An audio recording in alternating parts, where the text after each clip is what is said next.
Welcome back to The Explainer. Today we are diving deep into the biology of 4C hair to rethink something that has caused, well, a whole lot of frustration for a lot of people. Shrinkage. We're going to use straight-up science to completely redefine how we look at it and then figure out how to stretch it safely. Here is a quick look at what we're covering today.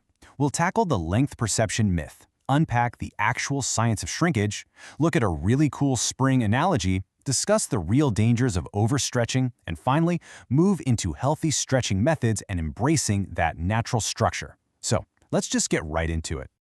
Starting off with part 1, the length perception myth. I really want you to ask yourself, why do we spend so much time and honestly so much money fighting a perfectly functioning mechanism? The visual frustration around shrinkage is just massive. People look at their hair, they see it draw up to just a fraction of its actual length, and they instantly assume it's unhealthy. They fall right into this trap of thinking their hair just isn't growing simply because they can't see the length right there in the mirror. That's the length perception myth. But if we strip away all that visual frustration, what are we left with? Pure objective science. What is shrinkage? It's simply a natural structural characteristic. It's literally just the process where tightly coiled strands naturally contract back into their specific coil pattern as moisture leaves the strand. That's the whole shebang. It isn't a flaw, guys. It is just a physical response. Which brings us to part 2, the science of shrinkage. Let's look a bit closer at the biological mechanisms here. Far from being a sign of failure, shrinkage is actually a vital indicator that your hair is incredibly healthy. If your hair shrinks significantly, it proves it's got amazing elasticity, coil contraction, and strand memory. And honestly, most importantly, it proves healthy moisture responsiveness. It means that biological relationship between your curl pattern and water, well, it's functioning exactly as it should. Okay, part 3, the spring analogy. To really visualize how these biological markers work, we're going to use one of my absolute favorite mechanical metaphors. So, moisture alters the hair's internal structure, right? When you wet the hair, water molecules temporarily break the natural hydrogen bonds in the keratin structure. And that is what allows the hair to elongate, or stretch out. But as that water evaporates and the hair dries up, those hydrogen bonds reform, pulling the strand right back into its genetic coil pattern. Which leads us perfectly to the spring analogy. A healthy 4C strand functions exactly like a well-manufactured spring. Just think about it. If you pull a metal spring down, it lengthens, but when you let it go, it naturally recoils right back into a tight, compact shape. If your hair does that, the spring isn't broken. It is proving its structural integrity. Moving on to part 4, the dangers of overstretching.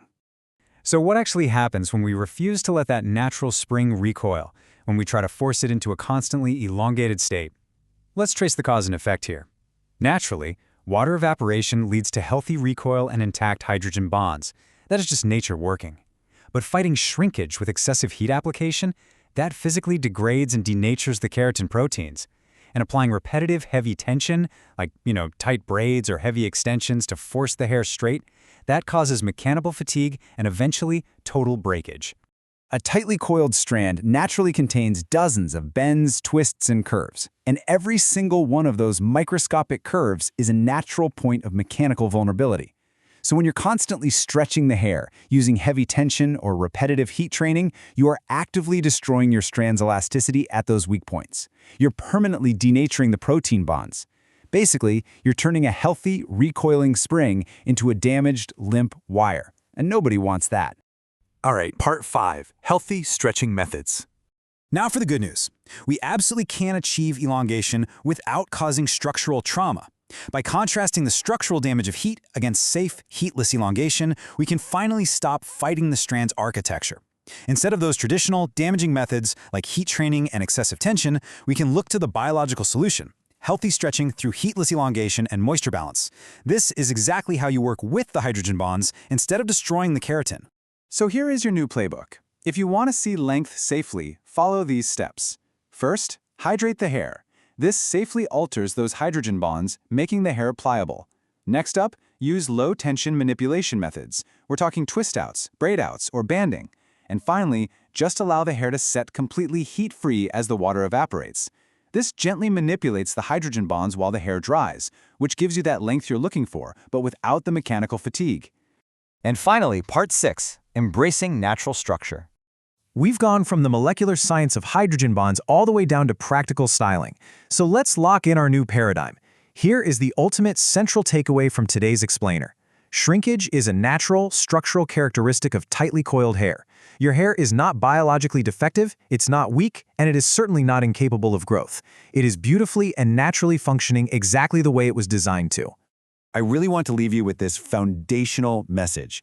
Shrinkage is not a sign of failure. It is one of the ways tightly coiled hair expresses its natural structure. Understanding shrinkage helps us work with our hair instead of against it. This empowering curriculum is brought to you by the Crown Standard, presented by Arlana Styles Man Extensions. When you internalize this, you can finally stop relying on trend-based beauty marketing and step right into a space of true, empowering scientific clarity. I'll leave you with this final thought to ponder. Think about that missing instruction manual we've been operating from for so long.